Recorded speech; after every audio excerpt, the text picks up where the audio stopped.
नमस्कार साथियों, BSTC exam 2023 आज है आपके लिए बेहतरीन क्लास रीजनिंग की। दोस्तों, मॉडल पेपर नंबर 1 रहेगा ये आपका, जिसके अंदर मैं 15 क्वेश्चन लेकर आया हूं। ये 15 क्वेश्चन कौन से हैं पहले सुन लेना। ये वो क्वेश्चन है जो हर बार पूछे जाते हैं। जिस टाइप के क्वेश्चन हर बार पूछे जाते हैं, तो ये मान के चलिए कि अगर आपने ये 15 क्वेश्चन ट्रिक के द्वारा हल करना सीख लिया ना, तो 15 इंटू 3 45 अंक आपके यहां से तैयार हो जाएंगे। इसलिए वीडियो को लाइक, शेयर और चैनल को सब्सक्राइब कीजिए। समय बहुत कम है हमारे पास, इसलिए चलते हैं क्वेश्चनों की ओर। पहला क्वेश्चन आपकी स्क्रीन पे आपको दिखाई दे रहा है। निम्नलिखित श्रृंखला में प्रश्नवाचक चिन्ह के स्थान पर क्या आएगा? पी, एम, जे, जी, डी और लगा हुआ है प्रश्नवाचक चिन्ह। चलिए देखिए, यहां पे मैं लिखता हूं पी, एम, जे, जी, डी और यहां पर हमें अंक का पता करना है। पी, अब देखिए एम से आगे हम चलते हैं तो कितने अंक आगे चलते हैं? एम से एन ओ पी, यानी कि यहां से इधर आते हैं तो -3 अंक हो रहे हैं। इसी प्रकार एम से जे की तरफ चलते हैं तो जे के एल एम -3 हो रहा है। इसी प्रकार जे से जी से हम जे की तरफ चलते हैं तो भी -3 है। डी से जी की तरफ चलते हैं तो ई एफ जी 3 हो रहा है, और इसी प्रकार -3 यहां पर आपको करना है। तो डी से देखिए सी बी ए, तो यहां पे क्या आएगा? आपका ए आएगा। ऑप्शन 1 आपका यहां पे सही रहेगा। ऐसा क्वेश्चन एक नहीं आता है, 2 से 3 क्वेश्चन एग्जाम में हर बार आते हैं दोस्तों, तो इसको थोड़ा ध्यान से समझ लेना। क्वेश्चन नंबर 2 में चलिए। क्वेश्चन नंबर 2 देखिए, 10, 18, 28, 40, 54 और 70 यहां पर चलिए लिख देता हूं। 10, 18, 28, 40, 54 और 70। देखिए यहां पर जो अंतर है उसकी अगर हम बात करते हैं तो कितने का है? +8 का है। इससे आगे हम बढ़ते हैं तो यहां पे जो अंतर आ रहा है वो आ रहा है +10 का। इससे आगे बढ़ते हैं तो यहां पर कितने का आ रहा है? +12 का। यहां पर देखिए 54 है तो यहां पे आ रहा है +14 यानी 14 का आ रहा है। और यहां पर अगर हम अंतर देखते हैं तो कितना का आ रहा है? 16 का अंतर आ रहा है। कहने का मतलब 8, 10, 12, 14, 16, तो यहां पर आपको क्या करना है? +18 कर देना है। 70 में अगर हम 18 जोड़ेंगे तो कितने बनेंगे? 88 बनेंगे। और ऑप्शन में देखिए कौन सा सही हो रहा है आपका? ये रहा 4 नंबर ऑप्शन। तो पहला क्वेश्चन और दूसरा क्वेश्चन है ना, इस प्रकार के 2 या 3 क्वेश्चन मिलते हैं एग्जाम में, समझ गए? इस प्रकार के क्वेश्चनों का आपको दिमाग इस श्रृंखला पर ही चलाना है कि यहां पर क्या हो रहा है। सीधा है कि इस प्रकार, जिस प्रकार मैंने डायग्राम बनाया इस प्रकार बनाइए, अंतर को लिखते जाइए, अपने आप उत्तर आपको मिल जाएगा दोस्तों, समझ गए? अगला क्वेश्चन, क्वेश्चन नंबर 3 है। निम्न में से कौन वैसा ही है जैसे भूकंप है, चक्रवात है, ज्वालामुखी है और विस्फोट है? बाढ़, तेल रिसाव, दुर्घटनाएं या वैश्विक उष्मा? बताइए। इन जैसा यानी भूकंप है, चक्रवात है, ज्वालामुखी है, विस्फोट है, ये सभी क्या है? ये विस्फोट है ना। ये विस्फोट जो धरती के अंदर विस्फोट होता है उसकी बात हो रही है। ये नहीं है कि आपने कहीं पे बम गिराया उसका विस्फोट, वो नहीं है दोस्तों।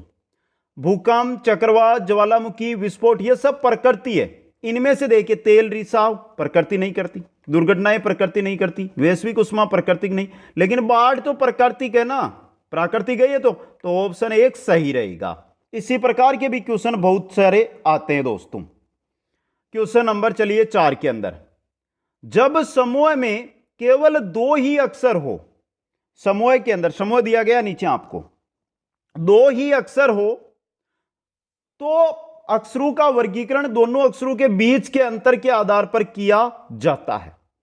भिन्न अक्षर समूह को चुनिए। अब देखिए ए सी, पहला दिया ए सी आपको, दूसरा दिया सी डी, तीसरा दिया डी एफ और चौथा दिया एफ एच। ये दिए ना 4। अब देखिए ए बी सी, यानी कि यहां पर जो अंतर है +2 का है। सी डी यहां पे जो अंतर है वो +1 का है। D F, D E F यानी +2 का अंतर है। FGH +2 का अंतर है। कहने का मतलब इसमें 2 का अंतर है, इसमें 2 का अंतर है, इसमें 2 का अंतर है, लेकिन CD में 1 का ही अंतर आ रहा है बीच में। तो क्या हो गया आपका यहां पे जो अंतर है वो CD, यानी भिन्न कौन सा हो गया? CD हो गया। ऑप्शन 2 सही रहेगा। इस प्रकार के क्वेश्चन भी एग्जाम में देखने को आपको मिलेंगे दोस्तों, समझ गए? और इंपॉर्टेंट क्वेश्चन है ये भी आपके लिए। आगे चलिए नेक्स्ट क्वेश्चन की ओर। अगला क्वेश्चन आपकी स्क्रीन पे जो लेकर आ रहा हूं मैं, क्वेश्चन नंबर 5 है। इसके अंदर देखिए क्या दिया गया है, 1/9 अनुपात 1/81 समानुपात 1/13 अनुपात पता करना है। तो ध्यान से देखने की जरूरत ही नहीं है। यहां पे देखिए अगर हम 1/9 का वर्ग करते हैं तो 1 क्या आता है? 1/81 आता है। यहां पर किया गया है ये। तो ये का यही तरीका आपको 1/13 में लगा देना है। 1/13 का आपको करना है वर्ग, तो क्या आएगा? 1/169 यही आएगा दोस्तों। और ये रहा आपका 1/169, 3 नंबर ऑप्शन। तो एक बात यहां से जो साथी हमारे साथ जुड़े हैं, आज पहला मॉडल पेपर है रीजनिंग का। 10 मॉडल पेपर लेकर आऊंगा। आज पहला मॉडल पेपर है, 14 क्वेश्चन है। बाकी सभी 9 मॉडल पेपर में 50 के 50 क्वेश्चन आएंगे। इसको प्यार आपको करना है, इसको लाइक और शेयर आपको करना है। दूसरी बात, रीजनिंग कैसे करनी है ये 10 मॉडल पेपर देख के चले जाना। लिख कर कहता हूं 50 में से आपके 45 प्लस क्वेश्चन है वो सही करवा दूंगा मैं। अगला क्वेश्चन, क्वेश्चन नंबर 6 है आपका, जो बहुत ही सिंपल क्वेश्चन मेरे को लगा था इस लेवल के अंदर। देखिए नीचे दिए गए विकल्पों में से उसे चुनिए जो अन्य 3 विकल्पों से भिन्न है। आराम से देखिए, देखिए पहले को उठाना है आपको। देखिए पहले के अंदर जो यहां पर बना हुआ छोटा सा चिन्ह, दूसरे में यह बना हुआ, तीसरे में नहीं है और चौथे में बना हुआ है। पहले में जो नीचे चिन्ह बना हुआ है ये रहा यहां पर, तीसरे में नहीं है और चौथे में भी चिन्ह बना हुआ है। आकार देखना है, आकार उसी का होना चाहिए।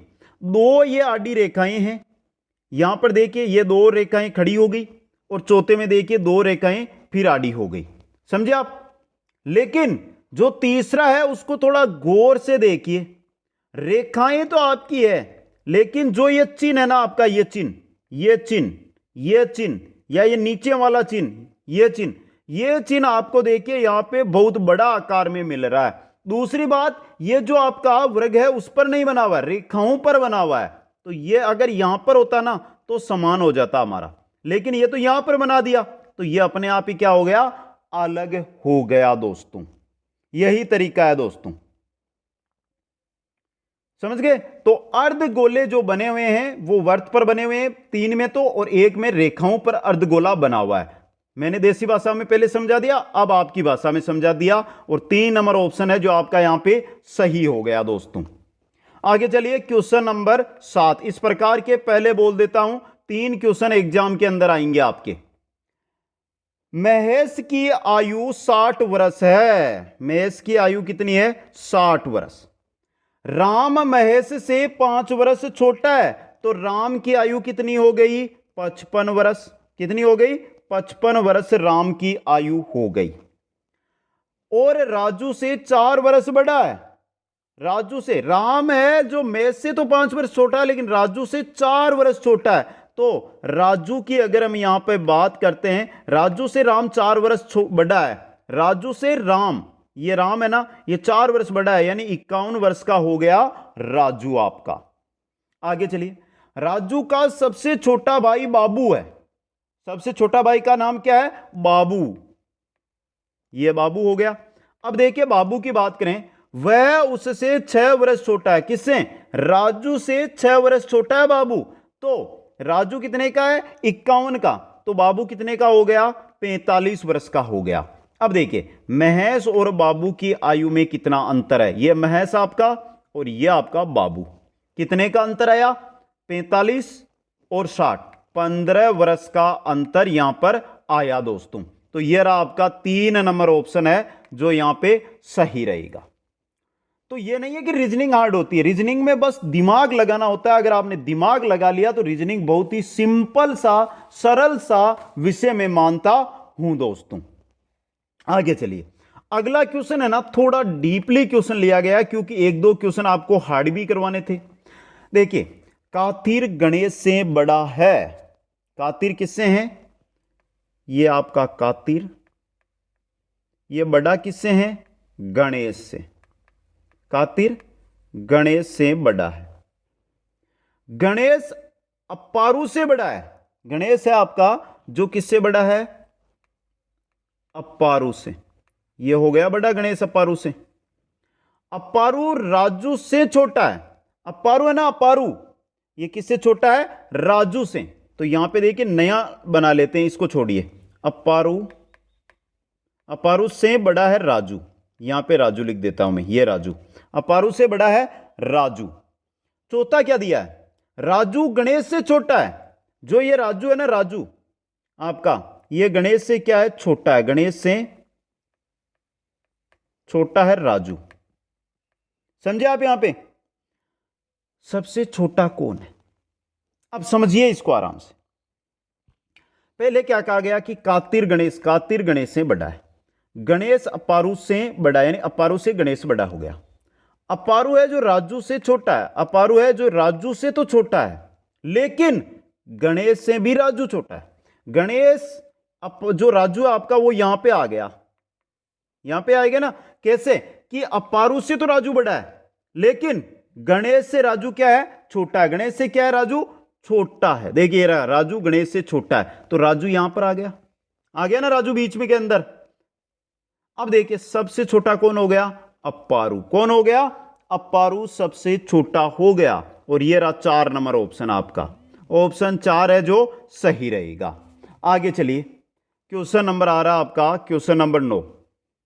यदि एक दर्पण को एमएन रेखा पर रखा जाए, देखिए ये एमएन रेखा बनी हुई है, ये दर्पण है आपका, तो दी गई उत्तर आकृतियों में से कौन सी आकृति प्रश्न आकृति का सही प्रतिबिंब होगी? यहां पर आपको सिर्फ प्रतिबिंब बनाना है। चलिए मैं यहां पे आपको जो प्रतिबिंब बना हुआ है उसको बनाकर बता दूं। देखिए आराम से, यह आपका दर्पण हो गया। अब यहां पर यह आकृति बनेगी, तो देखिए ये वाला तीर का निशान यहां पे आ जाएगा, ये वाला तीर का निशान यहां पे आ जाएगा, ये वाला तीर का निशान यहां पर आ जाएगा, और ये वाला तीर का निशान यहां पर आ जाएगा। तो देखिए आराम से समझिए इसको। अब चारों ऑप्शनों में से देख लीजिए कौन सा सही है। यानी कि अगर दर्पण प्रतिबिंब आप इस आकृति का बना रहे हैं तो सेम बनेगा इस जैसा ही। और ये देखिए 2 नंबर वाला ऑप्शन 2 है ना, जो आपका यहां पे सही रहेगा दोस्तों। क्वेश्चन नंबर 10 में चलिए। यदि किसी कूट भाषा में संडे, SUNDAY, संडे, इसको लिखा क्या गया है? YADNUS। देखिए ये Y, फिर A, फिर N, सॉरी D, फिर N, फिर U, फिर S। यानी कि इसको घुमा दिया गया। पहले को अंत में, दूसरे को यहां पर, तीसरे को यहां पर, चौथे को यहां पर, पांचवें को यहां पर, और छठवें को यहां पर घुमाकर लिखा गया है। समझ गए? पहले को अंत में ले गए, दूसरे को सेकंड अंत में, तीसरे को डी की जगह घुमाया ही गया है सिर्फ इसको। अब आपको क्या करना है? यहां पे आपको है यहां पे CREATION, क्रिएशन। क्रिएशन में सबसे पहले एन को लिखिए आप, फिर ओ को लिखिए आप, फिर आई को लिखिए आप, फिर टी को लिखिए आप, फिर ए को लिखिए आप, ए को, ये ए हो गया, फिर आप ई को लिखिए, फिर आप आर को लिखिए, और फिर सी को लिखिए। ये कहां पर मिल रहा है वो देख लीजिए। समझ गए? एन, यहां पे देखिए एक बार थोड़ा सा यहां पे मैं साफ कर दूं जिससे आराम से आपको दिखाई दे। अब देखिए अब कहां पर है, देखिए आराम से। सबसे पहले एन है और अंत में सी है। ये तो आपका गलत हो गया, ये भी गलत हो गया। एन और सी, NOITAERC, ये रहा। और इस प्रकार के 3 क्वेश्चन एग्जाम के अंदर आएंगे, अभी बोल रहा हूं। और ऑप्शन 3 भी आपका यहां पे सही रहेगा। Question number 11।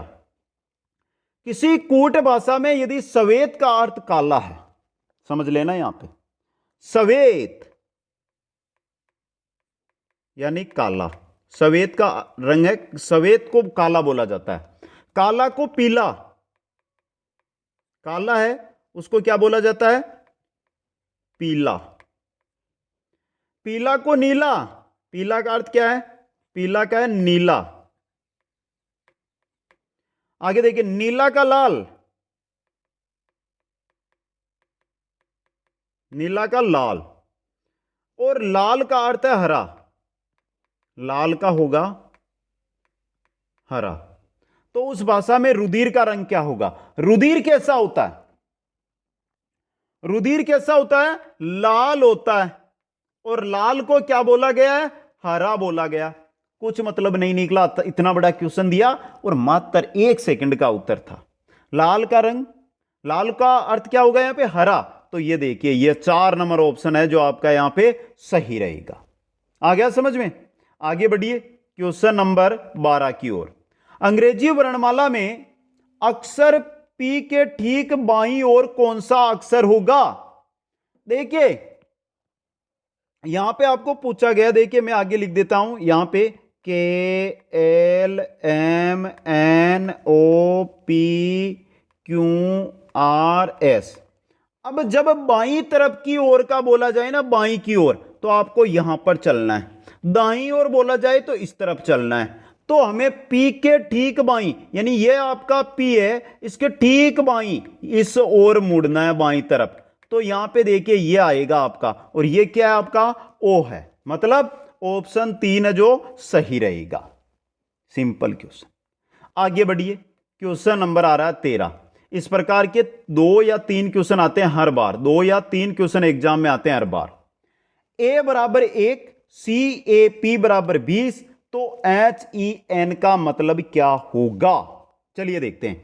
A का क्या दिया है यहां पे? 1 दिया है। CAP का क्या दिया है? 20। क्या दिया है? 20 दिया है यहां पे। अब ध्यान से देखिए, A 1 नंबर पे आता है तो 1 हो गया, C 3 पे आता है तो 3 हो गया, प्लस 1 A हो गया, और P कितने पे आता है? P कितने पे आता है दोस्तों? आराम से पता कीजिए, यहां पे 16 पे। तो 16, 17, 18, 19, 20 हो गए ना? 20 हो गए। 20। अब बनाना क्या है? HEN बनाना है। HEN। H कितने पे आएगा? 8 पे, E आएगा 5 पे, और N कितने पे आएगा? 14, 14 पे दोस्तों। समझ गए? अब इनका जोड़ कीजिए, कितना होगा? 14 और 5 19, 19 और 8 27। ये रहा आपका 27। तो ये क्वेश्चन सिंपल होते हैं, बस दिमाग की जरूरत होती है हमें। आ गया ना उत्तर? अब देखिए 15 नहीं 14 ही क्वेश्चन है शायद है, ये 14वां नंबर क्वेश्चन आ गया आपका। इसको भी देख लीजिए। वरुण लंबा है संजय से, वरुण लंबा है संजय से। देखिए ये आपका वरुण, और ये लंबा किससे है? संजय से। ये रहा आपका संजय। समझ गए आप? दूसरा क्या कहा गया है? विपुल लंबा है वरुण से। विपुल है वो किससे लंबा है? वरुण से। ये आपका विपुल, ये लंबा है वरुण से। समझ गए? आगे देखिए, कृष्ण उतना लंबा नहीं है जितना विपुल है।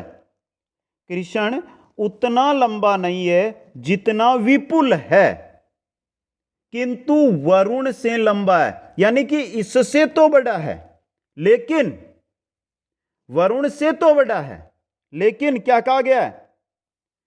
विपुल से छोटा है। तो क्या बन गई यहां पे आपका? क्या आ गया? कृष्ण आ गया। तो सबसे लंबा कौन? तो सबसे लंबा कौन हो गया? देखिए यहां पे देखिए, वरुण, ये सही बनाऊं तो अगर ये विपुल हो गया, विपुल, विपुल से छोटा कृष्ण, कृष्ण से छोटा वरुण, वरुण, और वरुण से छोटा संजय।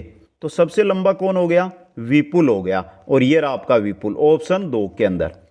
तो पहली बात सुन लेना, यहां से कैसा भी क्वेश्चन हो डायग्राम बनाना जरूरी है। डायग्राम बनाकर आप निकालोगे तो उत्तर मिल जाएंगे। ये मॉडल पेपर आपको 14 क्वेश्चनों का अगर अच्छा लगा है तो 5 मित्रों को शेयर करो और कमेंट करके बताओ कि इसी प्रकार के 9 मॉडल पेपर 50 क्वेश्चन के लेकर आऊं या नहीं। दोस्तों आप सभी साथियों को बहुत बहुत धन्यवाद। वीडियो को लाइक, शेयर और चैनल को सब्सक्राइब करना। जय हिंद, जय भारत।